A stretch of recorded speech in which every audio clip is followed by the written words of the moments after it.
Okay ji, welcome back to the channel. I hope so you people will be in very good health. So today we are going to discuss unit number 11. That is the story written by Franz Kafka. Franz Kafka एक French writer थे, okay, जिन्होंने ये story French के अंदर लिखी जिसका original नाम है डाइवरवर्ल्डलिंग। ओके, फिर इस स्टोरी को ट्रांसलेट किया गया इंग्लिश के अंदर और इंग्लिश के अंदर इसको नाम दिया गया है मेटामार्क्सिस, जो आपके सिलेबस के अंदर मौजूद है। ये स्टोरी एक ऐसे कैरेक्टर ग्रेगर सामसा नामी कैरेक्टर के गिर्द घूमती है जो कि ट्रैवलिंग सेल्समैन है और वो सडनली एक वियर्ड क्रिएचर में चेंज हो जाता है। ये जो पिक्चर आपकी स्क्रीन पे दिखाई गई है, इस तरह के स्ट्रक्चर में किसी कीड़े मकोड़े में वो बंदा चेंज हो जाता है जिसको मेटामॉर्फोसिस कहा जाता है। ओके, तो इस स्टोरी के सबसे पहले तो हम इसका थीम देखते हैं। तो थीम अगर आप इसका देखें, the main theme nature and natural resources, जिसका इसके थीम से कोई लेना देना नहीं है। ये जो थीम यहाँ ये जो लिया हुआ है इन्होंने, ये दोबारा से कॉपी पेस्ट किया गया है। अगर आप चैप्टर नंबर 8 देखें, द ईगल, उसका ये थीम कॉन्सेप्ट सारा यहाँ पर उन्होंने उठाकर कॉपी पेस्ट कर दिया गया है। ठीक हो गया। तो इसके ओरिजिनल जो थीम है वो आइडेंटिटी है। उस बंदे की आइडेंटिटी जो है वो खत्म हो जाती है, वो इंसान से एक मकड़ा बन जाता है, कीड़ा बन जाता है। एलियनेशन से मुराद है कि उसको तन्हाई फील होती है, अपना आप अजीबो गरीब लगता है उन लोगों में। डेफिनेटली जब इंसानों में आप रह रहे हैं और आप सडनली किसी ऐसी चीज में चेंज हो गए जो इंसानों जैसी नहीं है, then must be alienation. Absurdity, okay, absurdity होता है कि जब आपकी लाइफ जो है ये मीनिंगलेसनेस आ जाए लाइफ के अंदर, तो उसको अब्सर्ड कहते हैं। यानी कि अब्सर्ड का मतलब होता है जो चीज बिल्कुल बेवकूफ हो, बेफायदा हो। एग्जिस्टेंशियलिज्म, तो इसका मतलब होता है एग्जिस्टेंशियल क्राइसिस का मतलब होता है struggling to find purpose and meaning in life. ठीक हो गया। तो यहाँ पर वो मॉडर्न मैन का ये मकसद बता रहा है कि जिंदगी के अंदर वो एक सेल्समैन है जहाँ पे उसके वालिद साहब के कुछ डेबिट है, कुछ कर्जे उतारने हैं, इसलिए वहां पे वो काम कर रहा है। तो वर्किंग रूटीन जो उसकी बहुत हेक्टिक है और बहुत ओबीडियंट बच्चा है। स्टोरी में ये भी मैसेज दिया गया है कि एक ओबीडियंट बच्चा किस तरह सोसाइटी के अंदर, मार्केट के अंदर सफर करता है वालिदैन की वजह से। तो वालिदैन उसके जो है वो उसके साथ प्यार तो करते हैं समहाउ, लेकिन वो बहुत ही मटेरियलिस्टिक अप्रोच है, उसको काम के लिए बहुत ज्यादा इस्तेमाल कर रहे हैं। ठीक है। Pre reading question we will discuss into the next video इंशाल्लाह। इस वीडियो में हम कोशिश करेंगे कि मैक्सिमम पोर्शन इस चैप्टर का कवर करें, क्योंकि ये एक अच्छी खासी स्टोरी है जो कि आई होप सो कि 5-6 पेजेस की रीडिंग है इस स्टोरी की। तो गौर से सुने, आई होप सो कि मैं आपको ये बात समझा पाऊंगा। तो मेटामॉर्फोसिस का मतलब है कि एक कीड़ा, एक मकड़ा, जो कि ऊपर पिक्चर में आपने देख भी लिया। सो स्टोरी शुरू हो रही है कि one morning when Gregor Samsa okay woke up troubled dreams, troubled mean difficult dream, मुश्किल ड्रीम, एक ऐसा ख्वाब जो कि उसके लिए काफी गिरा गुजरा उस पर। He found himself transformed in his bed into a horrible vermin. Vermin आप जहरीली चीज को कह सकते हैं, पॉइजन चीज किसी में चेंज हो गया है वो बंदा। एक दिन वो ख्वाब से उठा और उसने देखा कि वो एक ऐसी चीज में चेंज हो गया। उसको लग रहा है कि ये ख्वाब है, एक्चुअली वो हकीकत में ऐसा हो चुका है। He lay on his armor like back. Okay, armour आपकी होती है, प्रोटेक्शन को बोलते हैं, प्रोटेक्टेड लेयर जो होती है। ठीक होगा। Like back and if he lifted his head a little he could see his brown belly. तो उसका जो बैक है उसके ऊपर मकड़े की तरह एक खोल सा बना हुआ है, एक कवर सा बना हुआ है, एक प्रोटेक्शन लेयर बनी हुई है। और जब वो अपना हेड मूव करता है, लिफ्ट करता है, ऊपर की तरफ उठाता है, तो क्या होता है, he could see his brown belly, वो अपनी जो भूरे रंग का पेट है उसको देख पा रहा है। अब उसका पेट भूरे रंग का हो गया है और उसके गिर्द एक शील्ड सी बन गई है जो कि मकड़े के बैक साइड पे स्लाइटली डूम्ड होता है, मुड़ी हुई, and divided by arches. Arches का मतलब यहाँ पे होगा structures, divided by structures into stiff section. Stiff होता है सख्त। अब देखा कि कवर जो होता है ना उनकी स्किन का ऊपर वाला जो होता है वो काफी सख्त होता है। The bedding was hardly able to cover it. Bedding का मतलब है यहाँ पे बेड, उसका जो है bed was hardly able to cover it and seemed ready to slide off any moment. तो बेड जो है वो उसको बड़े मुश्किल से अपने ऊपर जगह दिए हुए था, तो किसी भी मोमेंट पे स्लाइड यानी कि स्लिप कर सकता था। हिज मैनी लेग्स पिटीफुली रहम के साथ, thin compared with the size of the rest of him, तो मतलब भी इतनी ज्यादा पतली हो गई थी उसकी टांगे, जैसे कि आपने कॉकरोच की देखी होंगी, इस तरह की टांगे उसकी हो चुकी थी। Waved about helplessly as he looked, what's happened to me? He thought, उसने सोचा कि मेरे साथ हो क्या गया है। It wasn't dream, his room, a proper human room, although a little too small. अच्छा, यहाँ से उसके रूम का इंट्रोडक्शन शुरू हो गया। ऊपर वो ये सोच रहा है कि उसके साथ हो क्या गया है।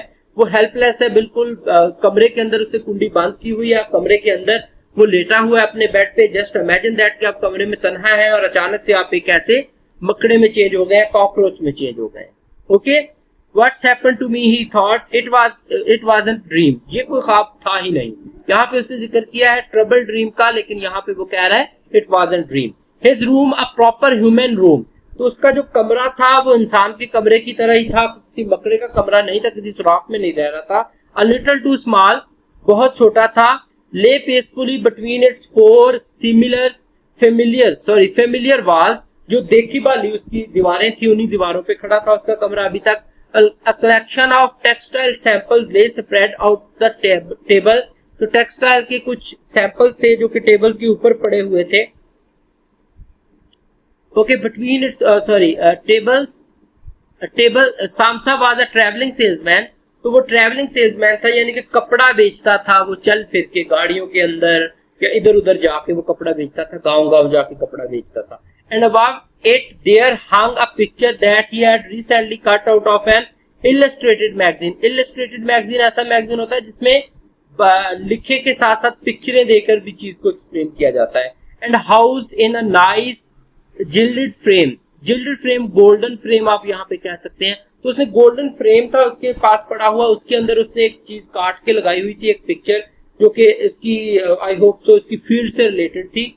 तो मैगजीन से कट की थी और कट करके उसने फ्रेम करवा के रखी हुई थी अपने पास। Okay, after that it showed a lady fitted out with a fur hat and fur boa who set upright.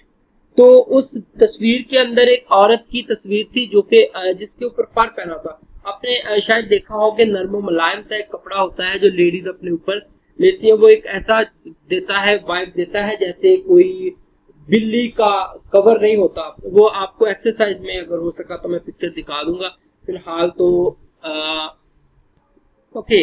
सो मैं बात कर रहा था कि फर हैट, तो मैंने कहा था एक्सरसाइज वाले में दिखाऊंगा, लेकिन अभी मैंने एक पिक्चर ढूंढी है तो मुझे मिल गई है। तो ये देखें, इस तरह का कपड़ा होता है वो। ओके, ये जो लेडीज ने पिक्चर में पहना हुआ है, ओके, इसको फर कहते हैं। तो इस तरह के कपड़ों में मलबूस एक लेडी थी जो कि उस पिक्चर में नजर आ रही थी। Raising a heavy fur muff,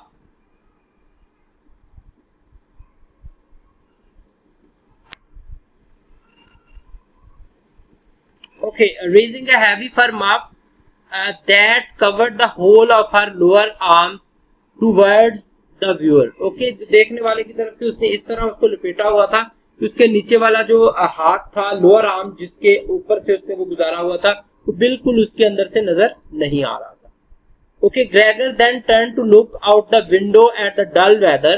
dull weather का मतलब है कि मौसम थोड़ा सा डल था। ओके, तो वो उसमें उसके तरफ विंडो की तरफ देखता है। Drops of rain could be heard hitting the pane mean glass, window का ग्लास जो है उसके ऊपर बारिश के कतरे पड़ रहे थे, वो फील हो रहा था उसको। Which made him feel quite sad, जो कि उसको तकरीबन सैड कर रहा था, परेशान कर रहा था। How about if I sleep a little bit longer and forget all this nonsense, वो कहता है कि क्यों ना मैं कुछ देर और सो जाऊं, ये सारे के सारा जो मसला है, नॉनसेंस है, ये सारी की सारी भूल जाऊं, ये प्रॉब्लम भूल जाऊं। He thought but that was nothing he was unable to do because he was used to sleeping on his right. तो वो ये चाह तो रहा था लेकिन वो सो नहीं पा रहा था क्योंकि वो अपनी राइट तरफ सोता था। ठीक हो गया। And in his present state could not get into that position. तो उसकी अभी मौजूदा हालत ऐसी थी कि वो अपनी राइट तरफ मुड़ भी नहीं पा रहा था। However hard the threw himself onto his right, वो बड़ा कोशिश कर रहा था अपने आप को राइट तरफ फेंकने की, राइट तरफ लेकर जाने की। He always rolled back to where he was, तो वो घूमता, अपने आप को घुमाता, लेकिन वो कर ना पाता। He must have tried it 100 times, 100 दफा उसने कोशिश की। इसको 100 टाइम को हम एग्जैजरेशन कहते हैं, हाइपरबोल कहते हैं। Okay, shut his eyes so that he would not have to look at the floundering legs, वो अपनी कमजोर टांगों की तरफ ना देख पाता। कमजोर और मूवेबल, ओके, जो उसकी टांगे जो मूव कर रही थी, जैसे कि कॉकरोच की टांगे मूव करती हैं, तो वो उनकी तरफ देखना नहीं चाहता था। And only stop when he began to feel a mild, जब उसको ये फील हुआ, ओके, लाइट फील करना शुरू किया, हल्का हल्का अपने आप को फील करना शुरू हुआ। माइल्ड का मतलब लाइट होता है। Dull pain there that he had never felt before, तो वहां पे उसको हल्का हल्का पेन भी महसूस हो रहा, दर्द भी महसूस हो रहा, जो उसने पहले कभी महसूस नहीं किया। Oh God, he thought, what a strenuous career. Strenuous career mean difficult career. वो कहता है कितना मुश्किल काम है जो मैं कर रहा हूं। It is that I have chosen, ये है जो कहता है मैंने अपनी जिंदगी के लिए इंतखाब किया। अब वो उस प्रोसेस को भूलने के लिए अपने जॉब का सोचना शुरू कर दिया उसने। जैसे हमारी जिंदगी की बुरी सिचुएशन हो तो पहले पहले हमें यकीन ही नहीं आता, तो डर की जो एक्सट्रीम फॉर्म होती है वो हैरानगी होती है। एक्चुअली हम हैरान हो जाते हैं, हमें समझ नहीं आता कि ये हो गया हमारे साथ। Travelling day in and day out, दिन रात वो कहता है मैं सफर करता हूँ। Doing business like this much more effort than doing your own business at home, तो कहते हैं कि इस तरह का बिजनेस करना और घर पे बैठ के बिजनेस करना इससे बेहतर है। ये बिजनेस बहुत एफर्ट लेता है, बहुत प्रॉब्लम है। And on top of that there is the curse of travelling, वो कहते हैं जो चलते रहने की बदवा लगी हुई है ना मुझे, ये बहुत बुरी बात है। सबसे बुरी बात तो ये है। Worries about making train connection, train के साथ अपना कनेक्शन डेवलप करना है कि 7 बजे वाली ट्रेन आई है तो आपको 6:45 पहुंचना है। बैड एंड इरेगुलर फूड, तो फूड भी रास्ते के अंदर जो है वो अच्छा नहीं मिल रहा। Contact with different people all the time so that you can never get to know anyone or become friendly with them, तो ऐसे लोग जो रास्ते में आपको मिलते हैं आप उनके साथ कांटेक्ट करते हैं, कनेक्ट होते हैं, लेकिन इंटरेक्ट करने के बावजूद आप उनके अच्छे दोस्त नहीं बन पाते, because they met you for a short time. Okay, more effort in doing different people, it can all go to help. Okay, सारी की सारी चीजें वो कहता जाए भाड़ में। He felt a slight it up on his belly, दर्द फील हो रहा है उसको अपने पेट वाली तरफ। Pushed himself slowly up on his back towards the headboard so that he could lift his head better, तो वो हेडबोर्ड की तरफ यानी कि बेड के जो सर वाली साइड है उसकी तरफ वो घूमने की कोशिश कर रहा है ताकि वो अपने हेड को बेटर ऊपर की तरफ उठा सके। Found where the itch was, और दर्द है कहां, and saw that it was covered with lots of little white spots which he did not know what to make of, तो वो बहुत से white spots से बना हुआ था उसका वो जो बॉडी थी, तो उसको पता भी नहीं था ये किस चीज की बनी है। and when he tried to feel the place with one of his legs he drew it quickly back because as soon as he touched it he was overcome by a cold shudder, तो जैसे वो उस चीज को touch करने की कोशिश कर रहा था, ठीक हो गया, तो वो क्या कर रहा था, अपने एक टांग को उसकी तरफ ले जाकर उस जगह को टच करके ये चेक करना चाह रहा था कि दर्द आखिर हो किस जगह पर रहा है। ओवरकम बाय अ कोल्ड शडर, तो जैसे उस वो कोशिश कामयाब होता तो कोल्ड शडर एक ठंडी कपकपी उसको आती और ये प्रोसेस वहीं पे रुक जाता। He slid back into his former position, वो उसी पोजीशन में घूमकर बेचारा वापस आ जाता, स्लिप होकर वापस आ जाता। Okay, getting up early all the time, कहता रोज सुबह जल्दी उठने से ही thought it makes you stupid, तो ये कहता है तुम्हें पागल बना देता है। फिर वो उन्हीं बातों में सोचने लग गया। You have got to get enough sleep, तो आपको एटलीस्ट वो कहता है अच्छा सोना चाहिए। Other travelling salesman live a life of luxury, वो कहता है दूसरे ट्रैवल सेल्समैन बहुत अच्छी जिंदगी जी रहे हैं। For instance whenever I go back to the guest house during the morning to copy out the contract, वो कहता है जब मैं गेस्ट हाउस में जाता हूँ सुबह के टाइम में कॉपी करवाने के लिए, कॉन्ट्रैक्ट की कॉपी का हासिल करने के लिए, these gentlemen are always still sitting there eating their breakfast, I ought to just try that with boss, तो कहता है कि वो वहां पे ब्रेकफास्ट कर रहे होते हैं, मैंने भी बॉस के साथ ये काम बड़ी बार ट्राई किया लेकिन मैं हमेशा फेल हुआ। तो okay, I ought to just try that with my boss, वो कहता है मैंने भी कोशिश की जब भी मैंने कभी कोशिश की अपने बॉस के साथ इस तरह का फॉर्मल होने की, I had kicked out on the spot, तो मुझे काम से भगा दिया गया। But who knows, maybe that would be the best thing for me. कहते अगर भगा देते तो शायद ये मेरे लिए एक अच्छी बात होगी। Okay, if I did not have my parents to think about, I had have given in my notice a long time ago. यहाँ पे वो रीजन मेंशन कर रहा है कि वो ये काम फंसा क्यों हुआ इस काम में।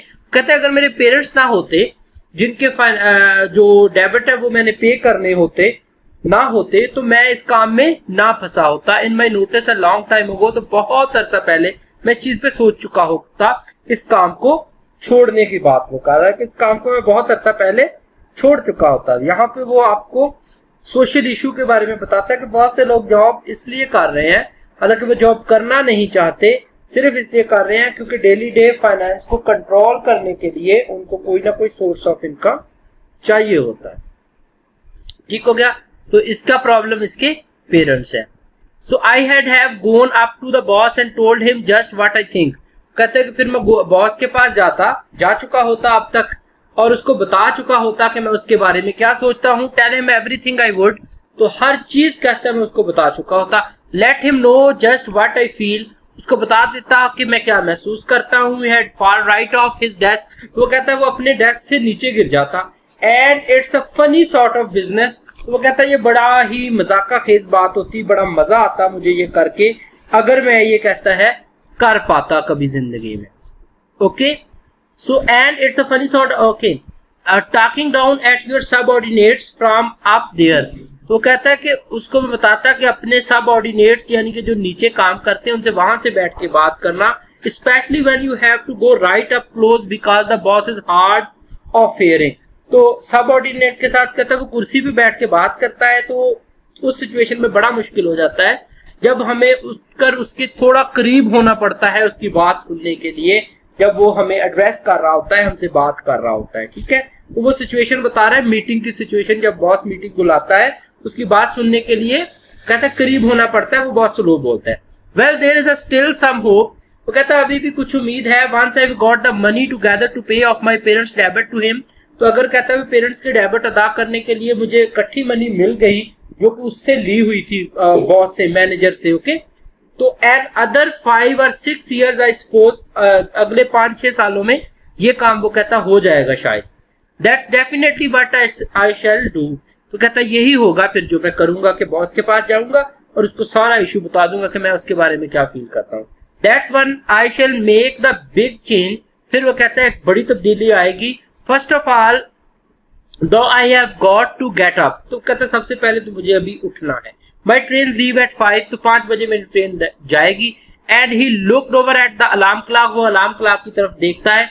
Ticking on the chest of drawers, okay, तो ड्रार के ऊपर ही पड़ा हुआ था। गॉड इन हेवन, ये डायलॉग है, वो कहता है कि oh shit, he thought it was 6:30। Okay,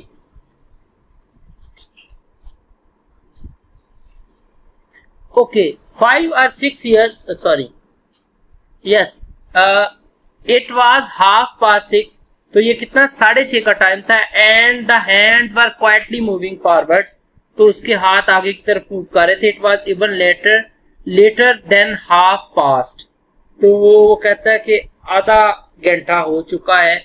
more like 6:45, okay, 6:45 के 15 मिनट है अभी 7 बजने में।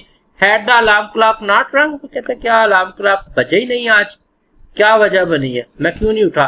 He could see from the bed that it had been set for 4 o'clock, तो वो बेड से देखता है तो वो अलार्म जो है 4 बजे सेट किया गया था। At it should have been, तो ये कहता है बजना तो चाहिए था। It certainly must have rung, तो वो कहता है जरूर बजा होगा।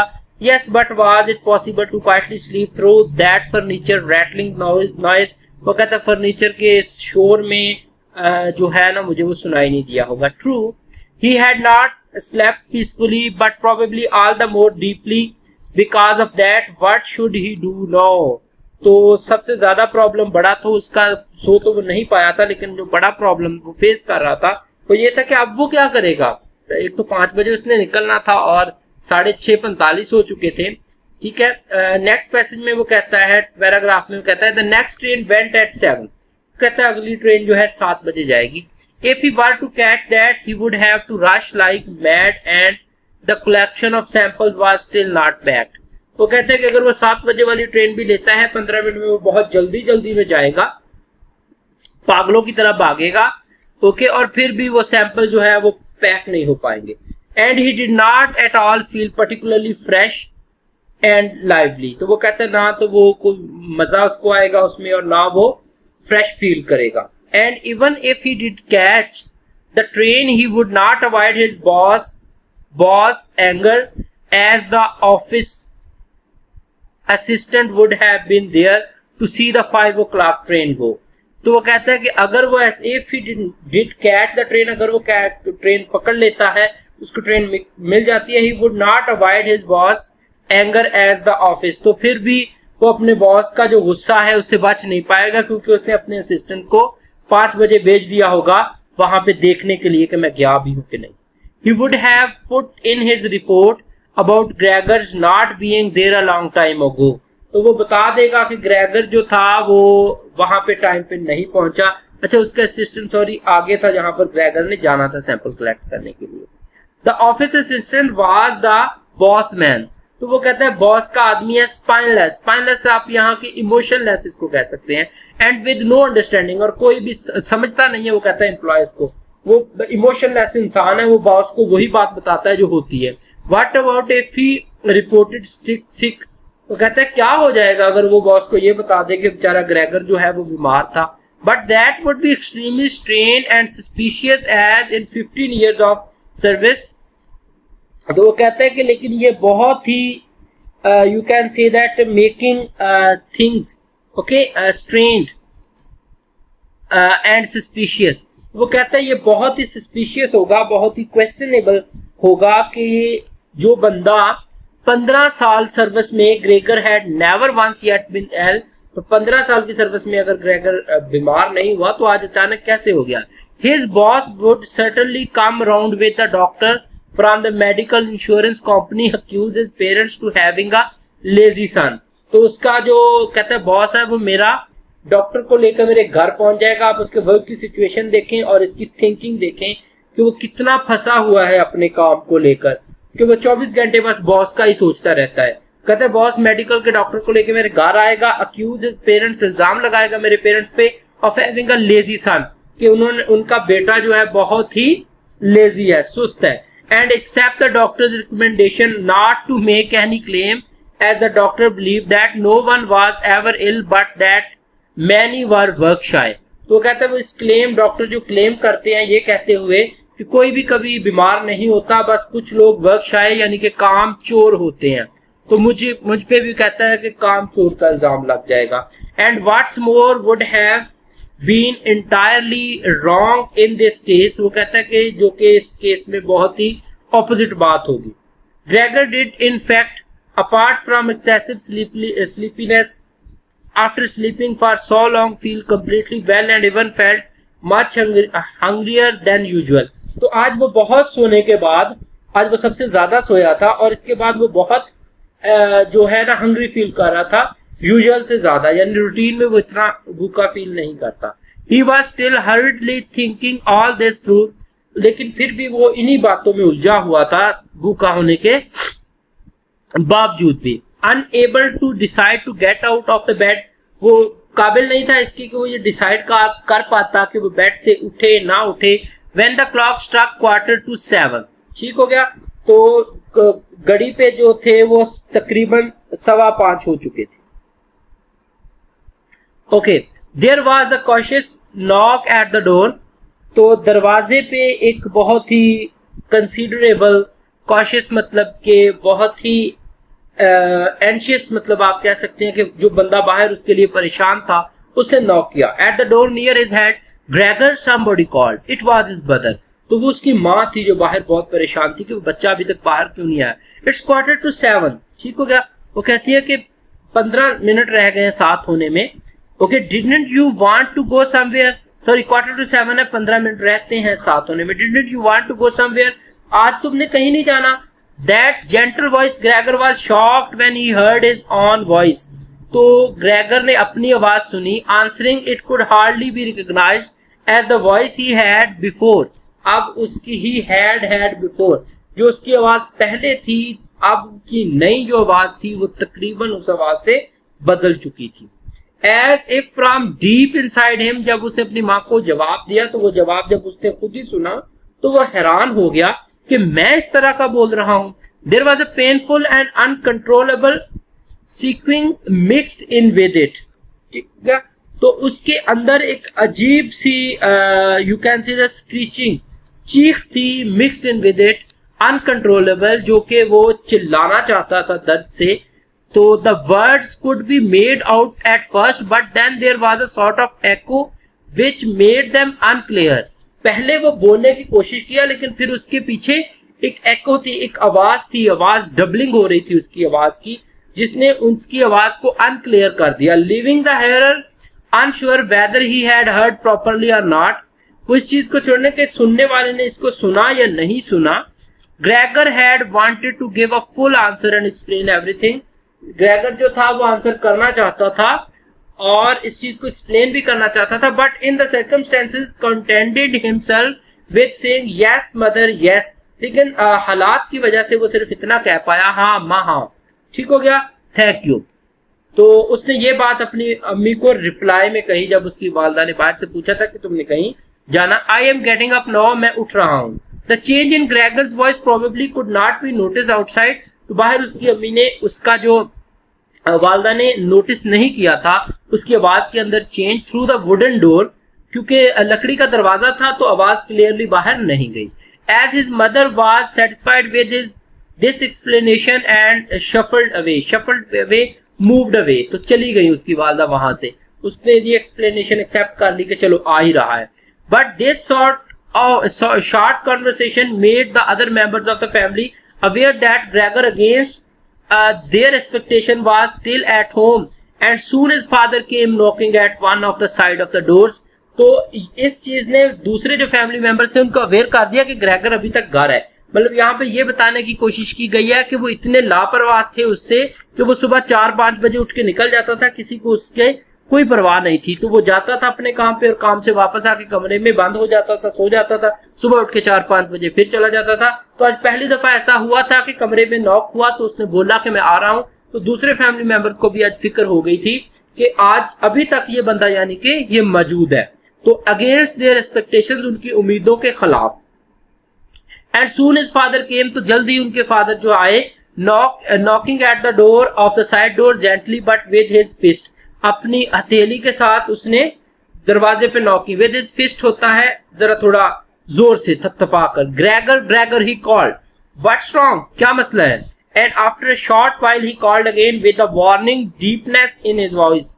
तो अपनी आवाज के अंदर जरा थोड़ी सी नरमी पैदा करके, डीप वॉइस को करके, Gregor at the other side door his sister came plaintively.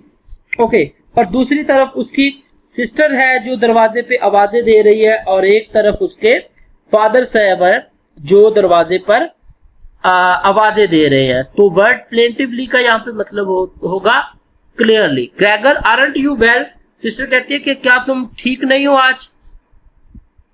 Do you need anything? तुम्हें किसी चीज की जरूरत है? Gregor answer to both side, I am ready no. वो दोनों को कहता है कि मैं रेडी हूं। Making an effort to remove all the strangeness, तो हर तरह की अजनबियत जो वो फील कर रहा था, वियर्डनेस जो वो फील कर रहा था इन दैट सिचुएशन के, वो एक कॉकरोच में चेंज हो चुका है। From his voice bye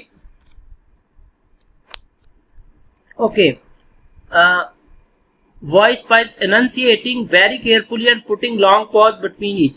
Enunciating mean insulting voice. Okay, इस तरह की वॉइस जो कि उसको इंसल्टिंग फील हुआ कि वो क्या सुनकर क्या सोचेंगे बाहर वाले। इंडिविजुअल वर्ड्स, तो दोनों को इंफरादी तौर पर उसने जवाब दिया। His father went back to his breakfast, उसके वाला साहब तो नाश्ते के लिए वापस चले गए। But his sister whispered, Gregor open the door, I beg of you. वो कहती है कि मैं मिन्नत करती हूँ तुम्हारी, दरवाजा खोलो। Gregor however had not thought of opening the door, तो ग्रेगर ने किसी भी तरह का मतलब भी दरवाजा खोलने की कोशिश में नहीं था। and instead congratulated himself for his cautious habit, वो अपने आप को मुबारकबाद दे रहा था कि उसकी जो आदत थी acquired from his traveling okay, so situation is quite difficult कि यहाँ पर हो ये रहा है कि at instead congratulated himself for his cautious behaviour. Cautious होता है मोहतात बिहेवियर। ओके, तो ग्रेगर क्या कर रहा है कि उससे दरवाजा तो नहीं खुलने पा रहा, ना वो बोल पा रहा है ठीक से, लेकिन फिर भी वो इसके लिए अपसेट नहीं हो रहा। वो अपने आप को मुबारकबाद दे रहा है कि खुश हो जाओ कि तुमने एक ऐसी आदत, ऐसी मोहतात आदत पाली है, एक्वायर्ड फ्रॉम हिज ट्रैवलिंग, अपने ट्रैवलिंग के सफर के जरिए से उसको ये आदत मिली है, of locking all doors at night even when he was at home. जब वो घर पर भी होता है तो हर तरफ से दरवाजे बंद करके रखता है, ठीक हो गया, ताकि कोई भी उसके कमरे में एंटर ना हो। इंशाल्लाह we will discuss the remaining reading from the same point tomorrow. तो आज की रीडिंग में सिर्फ इतना ही, इंशाल्लाह बाकी हम कल डिस्कस करते हैं। अल्लाह हाफिज, अपना रखिएगा बहुत सा ख्याल। और अगर आपने चैनल को सब्सक्राइब नहीं किया तो kindly subscribe the channel and share that video with your friend, for that they can also get the benefit of the lecture. तो वक्त ज़ाया किए बिना लेक्चर को प्रिपेयर करें और इसकी क्वेश्चन आंसर